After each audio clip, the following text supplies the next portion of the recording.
Welcome to the What Anyone Can Do podcast with Leo Batari and me, Randy Cantrell. This show picks up where our previous show, You're the Peer, left off, highlighting the simple truth that who you surround yourself with matters, and that if we enlist the support of others, give back to those who give to us, and pay it forward for the next generation, we can do anything. Author and keynote speaker Leo Batari and I talk with a diverse group of thought leaders who will share stories and insights that will help you succeed in business and in life. How? By doing the things anyone can do, but most of us never will.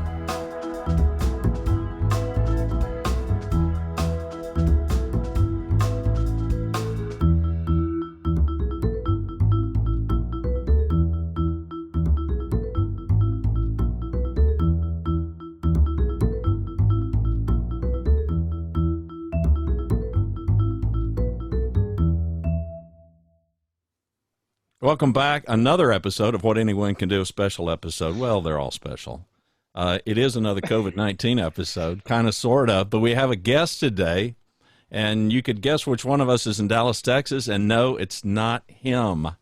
It's me. He's East Coast. The other guy in the cap is West Coast, and the bald guy, I'm right in the middle. Leo, I'm going to turn it over to you and let you take off. Well, the What Anyone Can Do podcast was being challenged when none of us could kind of get on this platform and get all together. We thought anyone could do it, but oh well, took us a little while. But anyway, Jay Izso, so incredible to have you on the show. I so enjoyed being on your podcast, A New Direction. And what impressed me so much about that whole experience was, I know you have a lot of different people on the show, many of whom have written books, and you always read the whole book. You ask questions about the book in a way that I've never really had, anyone do before, quite frankly. And so one of the reasons that, in addition to, so a couple things. One, of course, is I really would love to get you to talk a little bit about who you are and what you do and kind of what you're all about. But I think what I really want to get to today is here we are over the past 8 weeks, and we've been through shelter in place and all of this disruption in our lives, both in terms of economic and health and social and all of it. You talk to a lot of people. Randy and I talk to a lot of people, and I think in terms of what we're hearing out there, in terms of what people are experiencing, both in terms of some things that have surprised them, about their workplaces, about their people, all of it. And then, of course, some of the, I think the real, as I mentioned to Randy this morning, 8 weeks ago, for example, when I would speak to CEO groups, coronavirus was just something that somebody else got. It wasn't affecting them. It's rare that I can get in front of a group today where someone doesn't say either I have it, I've had it, my wife has it, or the parents have been affected by it, parents have died from it. So statistics have quickly moved into real human stuff. And I can't think of anyone we'd rather talk with about what's really going on with people as human beings, quite frankly, than you and all of the people and all the guests that you speak to. So if you could just tell our audience a little bit about, what you're all about, I'd love to get a sense of some of the, particularly maybe some of the guests that you've had over the past 8 weeks and what you're kind of learning from them and what you're hearing out there. Thank you, Leo, and Randy. Thank you too for the introduction. So, my name is Jay Izso. I'm an author. I have 4 books out in the market. My very first book was called "Got Social Mediology: Using Psychology to Master Social Media for Your Business Without Spending a Dime." The last book that came out last year was "Lessons from the Farm: Essential Rules for Success." I was actually born in New Jersey, raised in Nebraska, in a town of 119 people called Ithaca, Nebraska. And played football, about 6'4", still about 250 pounds, work out regularly. Played football in Nebraska, small college ball, and went to grad school at Washington State University, came to North Carolina to work with the men's basketball program and some other sports programs at North Carolina State. Wound up over the course of the year, my wife told me write a book. I wrote a book, and then next thing I know, I'm speaking to groups all over the place. I have my own coaching company called coachingmavericks.com. where I coach. I do everything from business to life coaching and success. What I call success and leadership coaching is what I call it. So that's kind of the nutshell. The show is literally a show about authors. As you know, Leo, you've been one of my just an amazing, fabulous guest, and we've done 100 shows. I've read about 100 books. I read a book a week for the show from cover to cover. I tell all my guests, and the reason I started doing that is because I'd been on so many shows where nobody ever read the book, and I wanted to do a show where I respected the author's passion and inspiration and wanted to be able to relate that back to the audience. So since this whole thing has started, I've interviewed so many people, and they have been absolutely amazing. Dr. Rick Brinkman, who co-wrote a book with Dr. Rick Kirshner, has been on my show twice. The book title is called Dealing with People You Can't Stand. And so yesterday we did the Revenge Show, and which was a lot of fun. But, the truth of the matter is, the reason why I bring that book up in particular is because as we feel the pressure, because my master's and beyond work is in psychology, as we begin to feel pressure, we start to become people we can't stand. Whether that is that we're a tank that because of the stress that we're feeling, because either we're not in work or we can't work or we're not able to do what we want to do, or maybe we can't do it right. We just are trying to get it done, or maybe because we're the type of people who are people and we can't be around those people and this isolation affects us, or maybe it's because we want to people please and we can't people please right now. Maybe it's because we want to hear people appreciate us for what we're doing and we're not getting that appreciation. Whatever that might be, we become people, or we start dealing with people we can't stand. Whether that's the tank who all of a sudden just comes at us out of nowhere and blasts us, or the grenade who just starts throwing shrapnel all over the place and doesn't care who it is, or maybe it's the sniper who has that snide remark that comes out of anywhere. And I think it's a really important book as we approach this time, because what we learn is that we start becoming the people we don't like in others quite often. And I think learning how to deal with those people, having a change of attitude and a change of behavior on our part, is critical for us to deal with people, and taking a positive intent approach of going, this isn't who this person really is. Deep down, this is really a good person, but their stress level has changed who they are. So that book, I think, has been ultra critical. It's also insightful for yourself. I think the week before I had Maureen Metcalf, who is the founder and CEO of the Innovative Leadership Institute, and she wrote this book on innovative leadership. And how interesting is it that she starts the book of saying, the first thing you need to know is your leader type, your leader personality type, because we have to all become more self-aware of ourselves.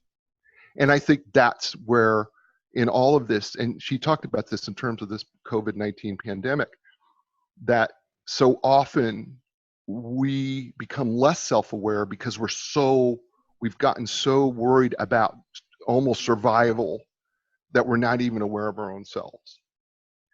And I think that becomes critically important for us to really stop for a second, and we have to become all more self-aware of our behavior, of our attitude, our lack of gratitude, our inability to find ways to be thankful, the willingness to improvise, adapt, overcome, which are my favorite 3 words. I think all of those things are critical, and I think that's what some of the people are pulling together in some of these books that I've covered, and they've been awesome. We were just talking, in fact, we're looking forward, hopefully be able to put this together next week. If you haven't had Craig Weber on your show. You would love his work on conversational capacity. The first book was called Conversational Capacity. The next one is Influence and Action.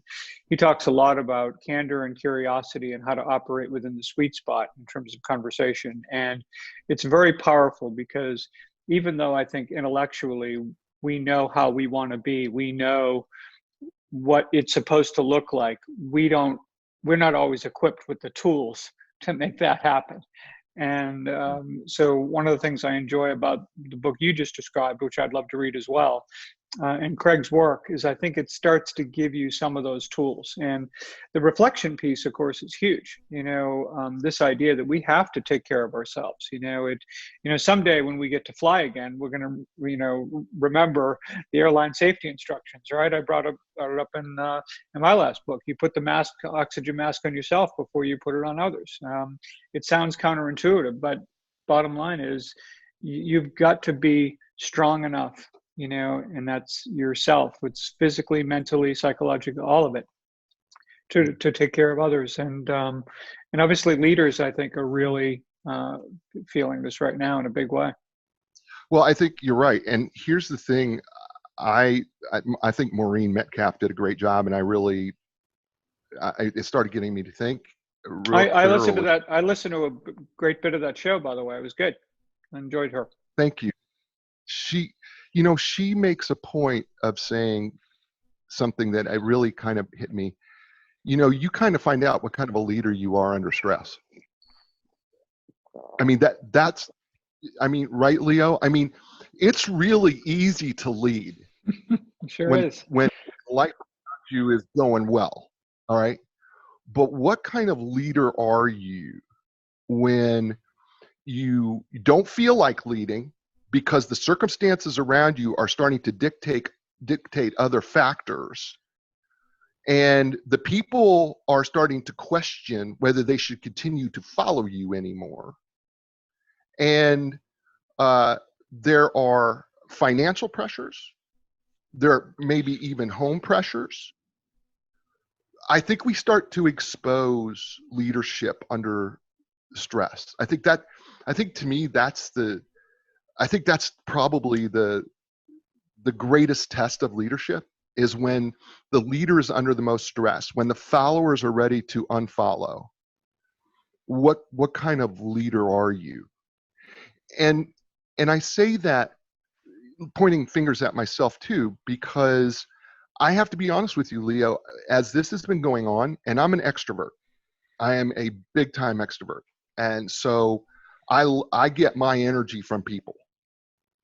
And when you're not around people, you have a tendency to go to the grocery store and talk to the grocery clerk just so you can be around people. Yeah. Okay.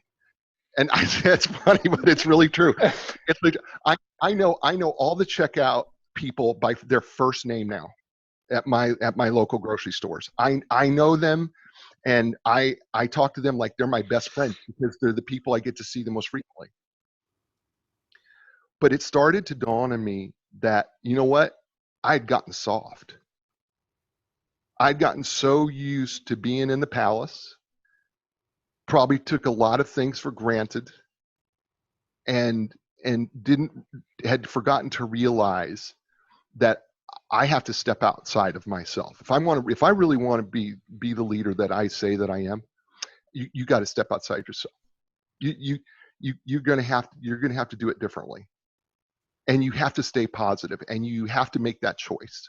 And that I actually have choices in my attitude. I have choices in my behavior. I have choices how I can respond regardless of what you say to me. And I have to sometimes make that choice day by day by day. And I love your example. You said, the whole airplane thing. We've all been on an airplane, right? If we should lose cabin pressure, put your mask on first before you put everybody else's mask on. Well, why do they say that? Well, here's the deal.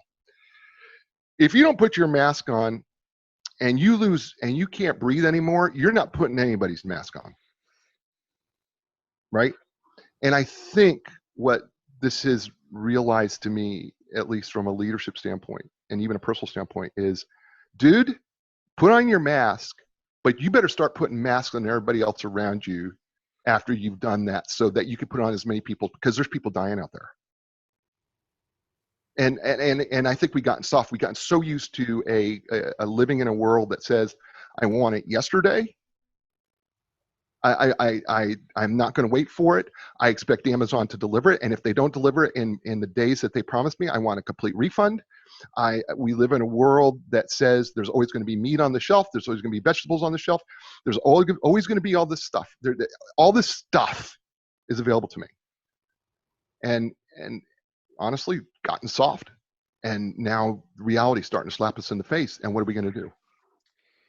There's no question. I think it's gotten a lot of people to reevaluate their priorities. But I think to your point in terms of leading through adversity, one of the great examples that I got recently, I've been speaking to CEO groups, and just in the past few weeks, it's been all over. It's been Denver, it's been Glasgow, Scotland, it's been Toronto, a little bit in California. And there was one really fun story. It was a CEO who was echoing what many CEOs are saying, which is, by the way, they're amazed at the level of productivity that's taking place with people working from home, right? You had to come into the office because, boy, we got to see you working. All of a sudden now everyone's at home. And this guy was talking specifically about, and he said, and I can see it not just anecdotally, but I can look and see, for example, because I run a tech company and people are writing lines of code. And he said, it's up 20%. Just consistently. Now, what I'd love to hear from him, though, his great thing, he talked about it being up 20%. And in a nanosecond, he says, but you know what worries me? He said, I don't want my people getting burned out. He says, what I really need to focus on now, and this is what he wanted help from the other CEOs in the room, how do I make sure that people are taking breaks? That if their kids are home and being homeschooled, that they're taking time with their kids, that they're taking their dog for a walk, they're doing yoga, they're doing whatever, so that they are, making sure that they're not just hunkering down and just diving in and sitting in front of their computer for 12 hours a day, because that's the last thing I want to have happen. And I think for him and for others who talked about similar situations where they were, when one CEO, for example, she said, hey, I make sure that I'm really transparent about what's going on in my day. So if I'm going to take my dog for a walk at 4 o'clock, I tell everyone, hey, go and take the dog for a walk at 4 o'clock, just to model the kind of behaviors and let them know it is okay to do that. And I think that's really remarkable when it comes to priorities and comes to recognizing those things. And, I know, Randy, you're doing work with government leaders right now in terms of kind of how they're responding and what's going on. But it is at least kind of nice to see leaders focusing on those things and actually having Zoom calls with employees that are just about, how are you doing? How's your family doing? Not, did you get that report to me? Or, do you, or whatever deadline you got to meet, or whatever metric you were supposed to, chin that day. So that's been kind of nice to see. It has. As a matter of fact, my wife owns her own company. She owns her own real estate company here in the Research Triangle Park of North Carolina. And every day she has a Zoom call with her entire team. Every day. And she has said to me, at least 3 or 4 times every week since this has been going on, this is the best thing that's ever happened to my team. This is the best thing that's ever happened to my team. We're actually checking in. We're actually talking and caring about one another. We're actually not just focused on work. Yeah, we talk about some work things and ideas and we brainstorm, but the idea that, how are we doing? What are some of the new things going on in life? How are you adjusting?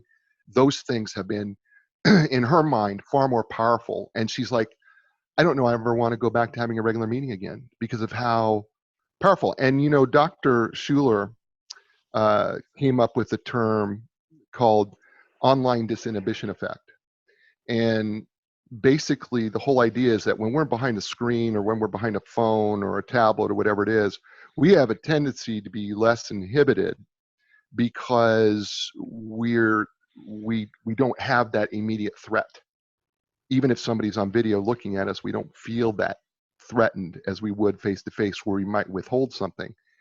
And I almost wonder if he hasn't stumbled on something here that he didn't even realize, in that in this pandemic, are we actually more vulnerable than we would typically be face to face?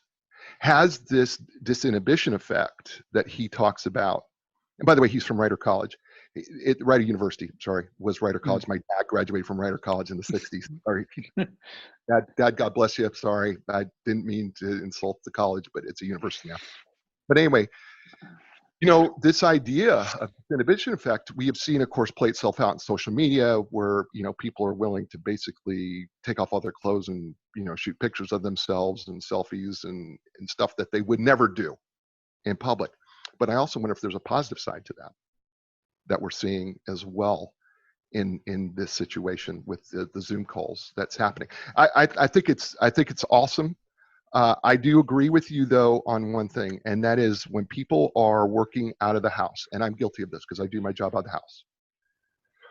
Sometimes what happens is you get so consumed on what you do that you don't pay attention to the things you need to pay attention to. My wife has called me in the last 30 days, on saying, you are so stuck in that computer.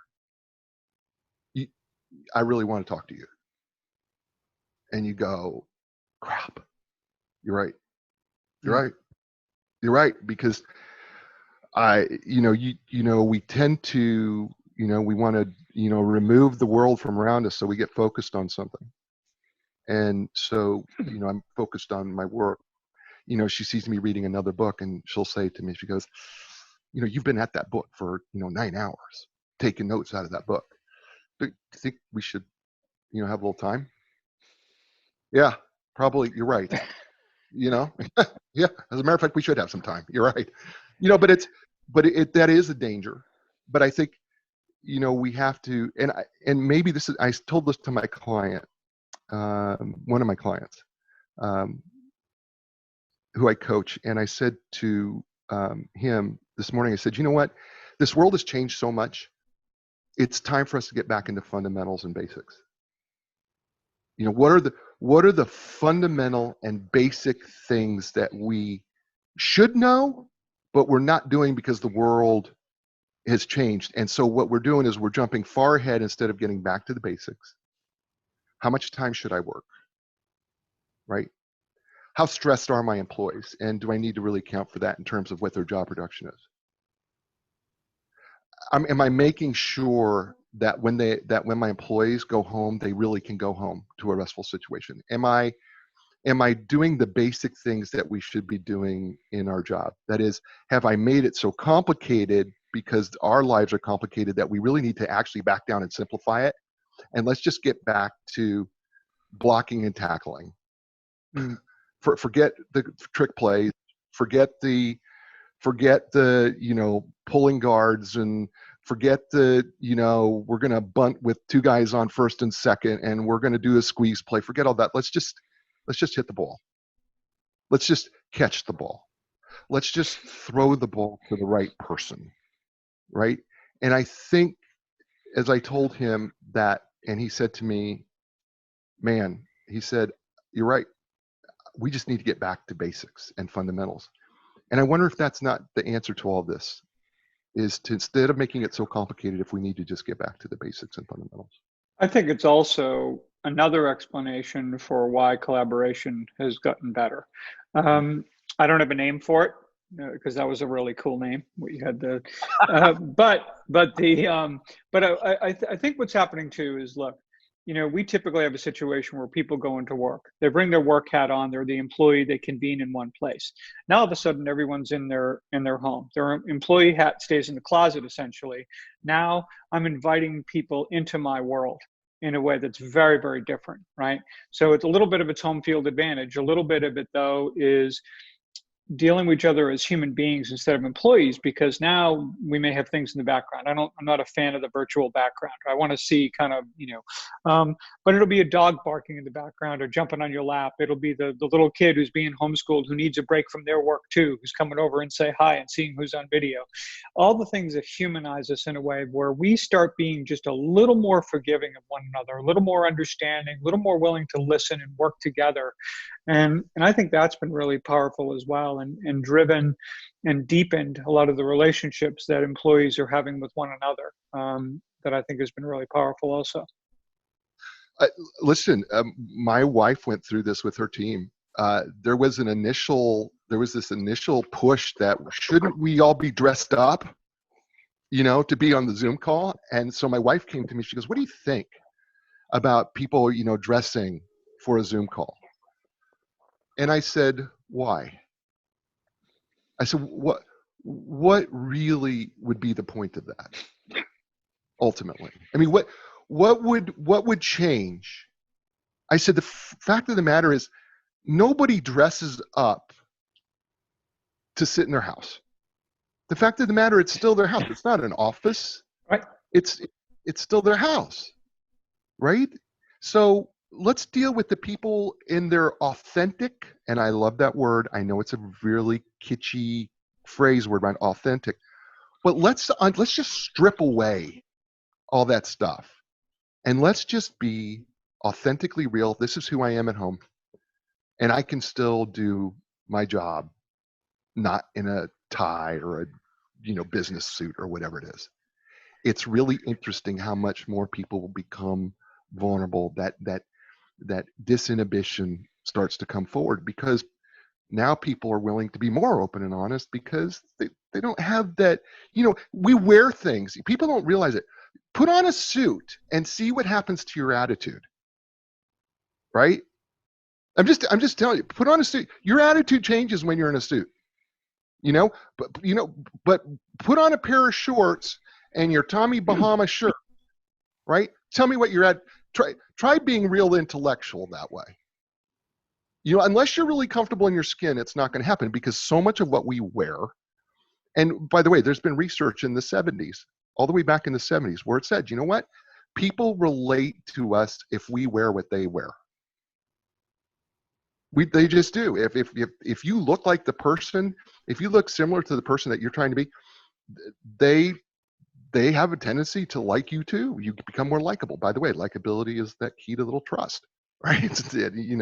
Was it Dr. Amy Cuddy from Harvard University did all this research on trust, and what she found is competence means nothing. Likability means everything when it comes to trust.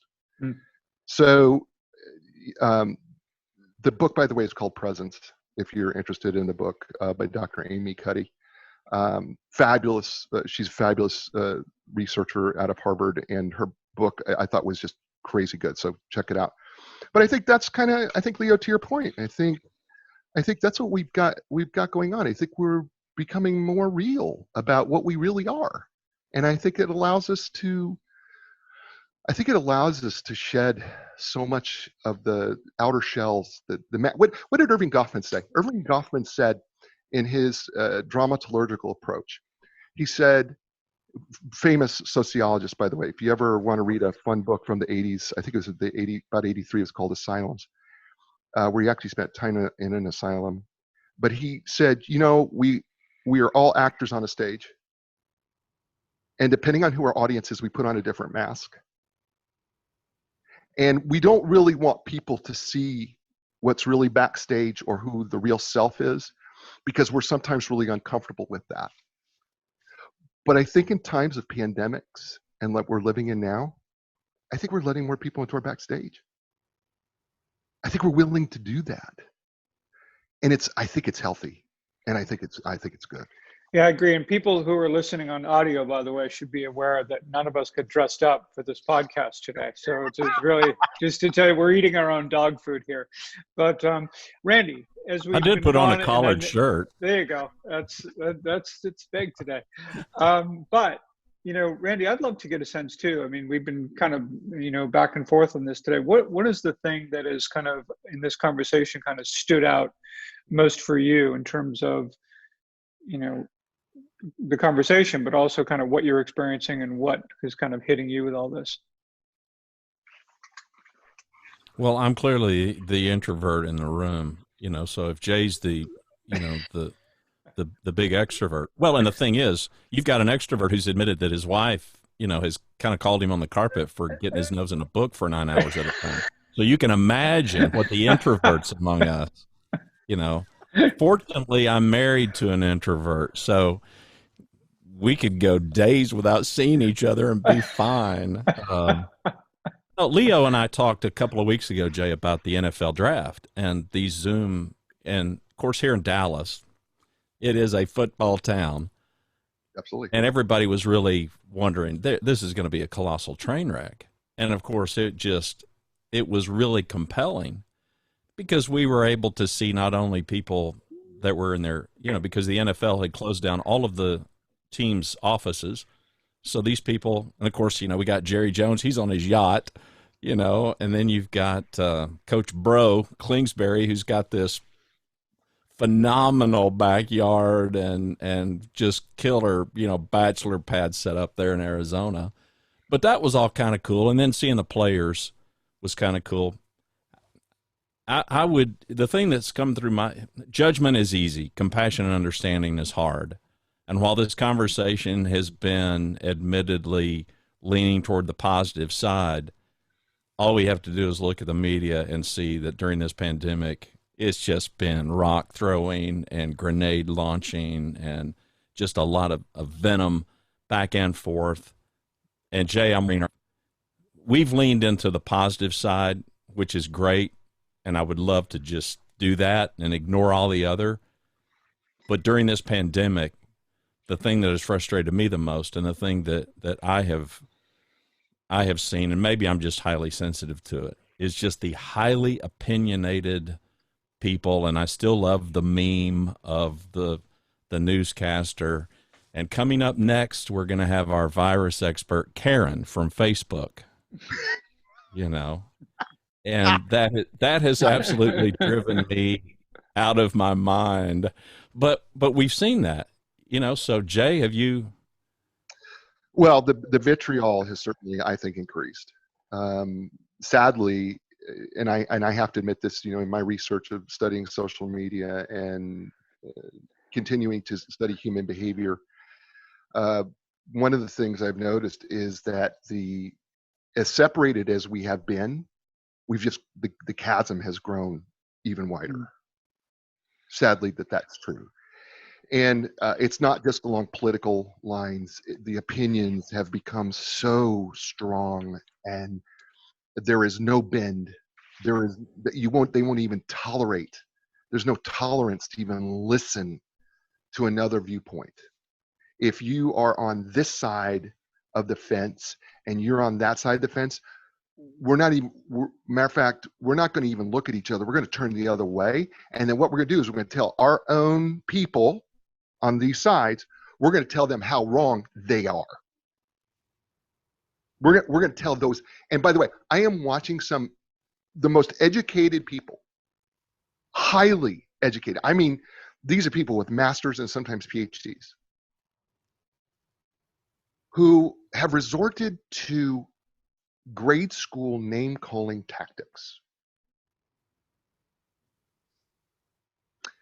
And I think to myself, when we as educated folks, and I do consider myself to be one of the educated folks, when we as educated folks start resorting to the playground tactics of calling other people names because of what they believe, or because of what their opinions are, or because they don't like this person or that person, and rather than disagree with the argument, their resort is they're an imbecile, they're an idiot, ignorant, they are morons, they are hideous human beings. And when that disturbs me, because you listen, if I don't try to promote positivity, I'm going to tell you what that does. It will create a spiral, because it would be very easy for all of us to spiral down if you start focusing on that. I'm not going to allow it, because I have a choice of my attitude. So I'm going to counter it with every ounce of my body and my mind and my ability to type and to speak. I am going to counter that negativity, and I'm going to be not only tolerant, I'm going to be accepting. I'm going to take it to another level. Even if I don't agree with you, you know what? Come on in. Let's just chat about it. Yeah, I posted a quote from Winston Churchill: "All I want is compliance with my wishes after a reasonable discussion." except we want to forego the discussion. All I want is people to comply with what I think. But no, I'm with you. I think it's not a fight fire with fire kind of a thing in my mind. It's absolutely the opposite of exactly what you said. Counter it with compassion and understanding and giving a little bit of grace to one another. Well, it's grace and mercy. All right. Okay, folks, hold on to your head. Because now you've got me on fire. All right. This is not a religious program. I am not a pastor, but I'm going to talk about grace and mercy here real quick. And I'm going to talk about it in very layman-like terms. All right. Not religious terms. Folks, grace and mercy, let me explain it. Grace is giving a gift to people even though they don't deserve it. That's grace. Mercy is withholding punishment from people who do deserve it. That's mercy. We can practice both of those. I can give you the gift of having your own opinion, and I can give you mercy by not trying to blast you out of the weather because I disagree with it. That's grace and mercy. And we need to practice it. Yep, agreed. Well, now as we move on to the name calling segment of our show, no, I'm just kidding. Yeah, Leo and I've got we've got a lot of those. We have a lot of those. So, oh well. Hey, I have to tell you though, that's a pretty good spot, I think, to wind things down today. I will say that we've talked a lot about reflection. We've talked a lot about, I think, revealing character through adversity. We've talked about gratitude, and I think we've talked about, listening for understanding as opposed to judging, and certainly not, name calling. And but Jay, as we sit here now, maybe moving towards still an uncertain future, and to use the name of your show, for many of us, it's going to mean a new direction. And so I'd like to get a sense, for you about what you hope for this world in the next, in the months and years ahead, as we kind of come on the other side of this and kind of move forward from there. You don't have to be extraordinary. None of us have to be extraordinary. Everything that we've talked about on this show is something that anyone can do. And it's those things, the things that anyone can do if we choose to make a choice. Those will be the things that will make the biggest impact and difference in the world around you. And if we will just do what anyone can do, and I know I'm stealing your book, but it really is true. Just do those things, because it's the gratitude, it's the attitude, I can give a little more effort. Those are things that any of us can do. I can always change my attitude. I can always give more effort. I can always be more grateful. Those things that all of us can do, that's what's going to make the difference for all of us. Every one of us. I don't care who you are. I don't care what your work, I don't care what your station is in life. I don't care if you're the checkout person. As I told the checkout person who was wearing their mask, and she saw me coming through the line, I said, you know what? I can still see the smile in your eyes. Still makes a big difference, doesn't it? Because it's something that we do. And there it is. He is Jay Izso. We've been pleased to have the East Coast represented. Hadn't had East Coast representation in too long, even though Leo's a Boston guy. So we've had that going for us. We appreciate you, the listener, you, the viewer. The website is leobottary.com. That's leobottary.com. Peernovation.co will get you there too. And grand news, Leo's got the book sent off, Peer Novation, and so hopefully he'll be on a fast track. Don't know how. I mean, how does COVID-19 impact the publishing world? I guess we're going to find out, huh, Leo? I think we will. Yeah. So we appreciate you, the listener, for being here. We're going to put links if you're listening in audio. Just please go to the website leobottary.com, and we'll have links to Jay and his show, and even some of the stuff that he has referenced, some of the books and stuff. We like books, we like book links, and so we're all pretty voracious readers around here, and I trust many of the audience is too. So we appreciate it. Thanks, everybody.